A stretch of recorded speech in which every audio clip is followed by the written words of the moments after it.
Hey guys, welcome back to the channel. Today we're exploring a film genre that has been a favorite for cartoons to parody and spoof. Smooth talking private detective, down on his luck and prone to rambling voiceover monologues? Check. Beautiful and mysterious femme fatale who would just as soon kill you as she would love you? Check. Snap-brim hats, jazz noir and contrasting light, shadow and cigarette smoke? Check, check and check again. This is Film Noir, French for dark film, referring to both the low-key lighting but also sinister stories and shadowy motifs. Film Noir is recognized by its visual style. The movies are usually shot in black and white, or at least feel like they were, and is also characterized by its blending of light and shadow, as well as tilted or heavily angled camera positions. Most film noir stories take place in gritty, urban environments, and frequently revolve around crime. Stock characters of the genre include a cynical anti-hero protagonist, often in the role of a private investigator, as well as a femme fatale, an iconic figure in film noir who is often a central character who plays a key role in driving the plot forward. The late film critic Roger Ebert described film noir as, quote, the most American film genre, because no other society could have created a world so full of doom, fate, fear and betrayal unless it were essentially naive and optimistic, end quote. You're beginning to see how such a genre opens itself up to being spoofed, and in this regard, Western animators have had a field day. Today we'll be looking back at film noir parodies, homages and spoofs in Saturday morning cartoons throughout the 20th century.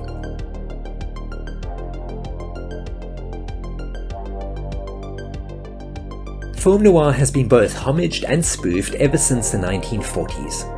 The iconic 1941 crime drama The Maltese Falcon has been cited by many as being the first true great film noir and has had a lasting influence on the industry. The film has been responsible for more film noir homages and spoofs than any other, from its title to Humphrey Bogart's portrayal of private investigator Sam Spade to a mysterious woman's request to help find a missing object. The Superman cartoons from the same decade incorporated many noir elements, and this was even more notable in the dark and gritty Batman the Animated Series of the 1990s. The film noir genre was a popular target for parody by the Warner Brothers animators for their Looney Tunes shorts. Daffy Duck was their popular choice of character for these cartoons, and as a result we are left with a number of classic film noir spoofs starring Daffy. The first, the most famous, and the most influential of these was the Great Piggy Bank Robbery, which itself was parodied later in the Return of Pluck Tracy segment of the 1991 Tiny Toon Adventures episode New Character Day. Other classic Daffy Duck film noir shorts include The Super Snooper, Boston Quacky, and China Jones.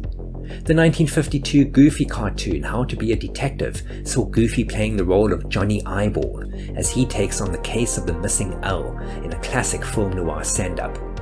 The Dick Tracy comic strip was in many ways a spoof of the film noir genre, and so his subsequent animated series, The Dick Tracy Show, which debuted in 1962, was an animated spoof of sorts. In 1990, the Tom and Jerry franchise was rebooted as Tom and Jerry Kids, produced by Tom and Jerry creators William Hanna and Joseph Barbera. The show was divided into several segments starring different characters, and one segment was titled Droopy and Dribble, which featured characters rebooted from the classic Tex Avery shorts. In the segment, Droopy is joined by his young son named Dribble, and the two would often clash with the villainous Wolf from the Tex Avery shorts, this time named MacWolf. The 11th episode of the series, entitled The Maltese Poodle, saw Droopy cast as a classic film noir private detective, with Dribble as his assistant, clashing with MacWolf playing the role of the Chubby Man, another reference to the Maltese Falcon. The red character from the Avery shorts reappears in various forms as the beautiful Miss Vavoo, and in the private detective short plays the role of Bubbles Vavoo, a mysterious blonde stock character who is the source of conflict between Droopy and MacWolf. Droopy and Dribble would take on various jobs throughout the series, but the only one to be repeated was as private detectives, later appearing in the 25th episode, The Return of the Chubby Man, which also reprised the roles of the Chubby Man and Bubbles Vavoom. The segments prompted Hanna-Barbera to produce a spin-off series, Droopy Master Detective, which ran alongside the final season of Tom and Jerry Kids in September 1993. Droopy Master Detective was entirely a parody of the film noir genre and featured Droopy and Dripple reprising their roles as private detectives on the mean streets of a big city, often encountering the Miss Baboom character in various different forms. McWolf returns as the recurring villain, but Droopy and Dripple also encounter a host of new adversaries, including Shadow Man. Droopy Master Detective wasn't Hanna-Barbera's first film noir spoof, however. 1992 saw the debut of Fish Police, based on the comic book series of the same name created by Steve Moncuse. Fish Police had a distinctly more mature tone for a Hanna-Barbera cartoon, and featured anthropomorphic fish characters in a gritty, underwater urban setting, centered around Inspector Gill investigating various crimes while tangling with local crime boss Biscotti Calamari. Fish Police was pitched to compete with the popularity of The Simpsons at the time, and that is why it failed.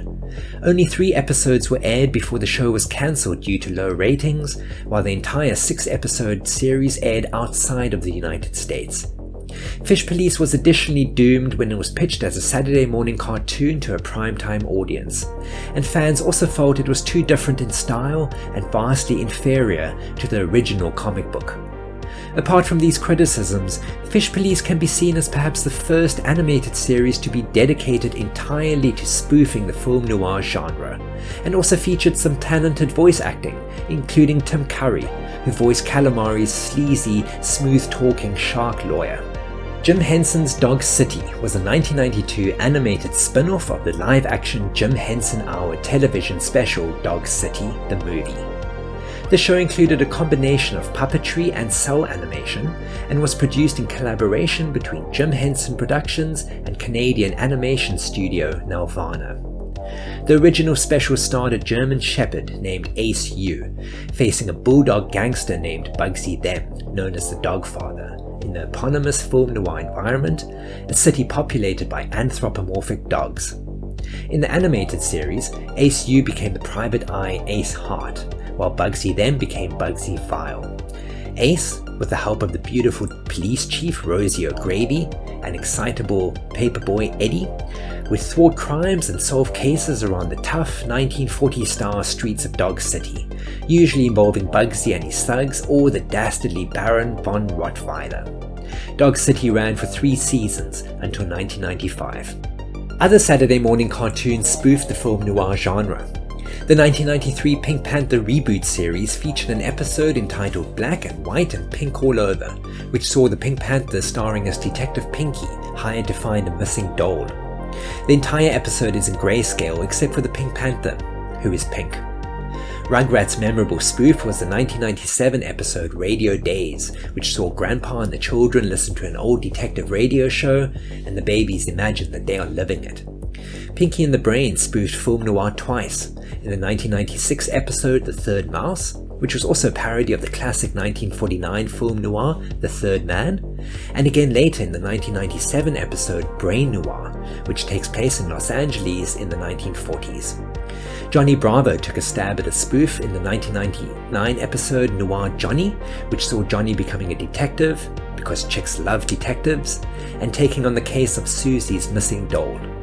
Disney's Recess delivered a deliberately monochrome send-up of film noir in the 1998 episode The Girl Was Trouble. Gretchen recounts the tale of how she fell in with the seedy underbelly of 3rd Street School in a quest to recover a birthday gift. And many cartoons parody the Maltese Falcon. The original series of the Teenage Mutant Ninja Turtles were one of the first to spoof the film in their 1989 episode The Maltese Hamster, which featured both the Turtles and Shredder attempting to track down the eponymous statue. The episode begins with Donatello narrating noir style, blaming this on the Turtles' trenchcoat disguises. The 1990 Count Dakkula episode Private Beak featured Dakkula reading too many detective novels and subsequently moving himself, Eagle and Nanny to Chicago, where they open up a detective agency. British screen legend David Jason does a terrific job at parodying Humphrey Bogart's Sam Spade character.